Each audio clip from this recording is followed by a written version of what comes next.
it's Maggie with Golden Lights Within, and today I'm back with a video. And today I wanted to just talk about a quick tip and something that I've learned with lighting when it comes to, making sure that how you're lighting your living space is aligned with circadian rhythms, and so like the light cycle of the day.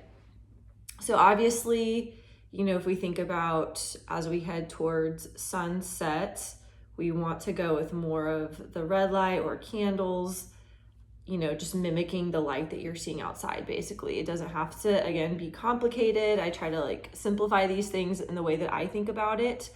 Of course, if you want to get really into the nitty gritty, science of it and understanding that, you can.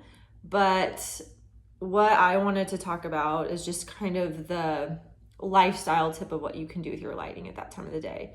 So again, you want, those warm hues that are mimicking the sunset. Obviously, after sunset, if it can be completely dark, that's like the highest ideal, right? But that's not necessarily always possible. So I want to give, another suggestion.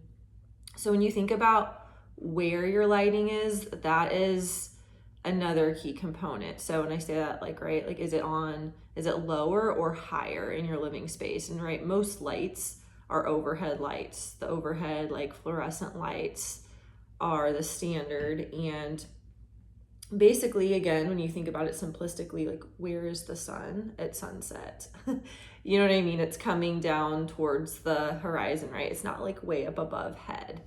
And so if you think about your lighting, if you're trying to mimic that with the coloring, you also want to mimic that with where it is in space. So, again, our bodies are in tune with these cues of nature. And, if you think that sounds silly, right? It's just what has been going on for most of time, right? We've been following the cycles of nature, not the cycles of artificial light.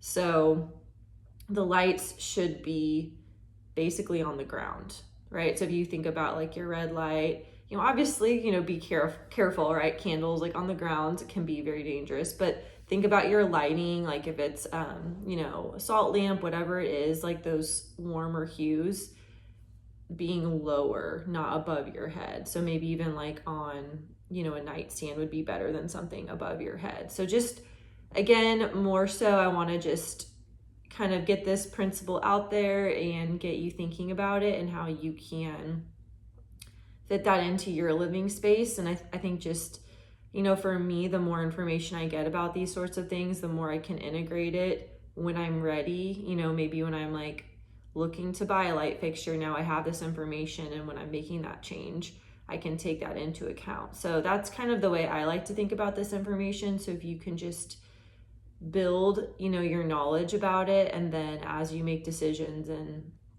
look at how you're doing things, you can make adjustments with that.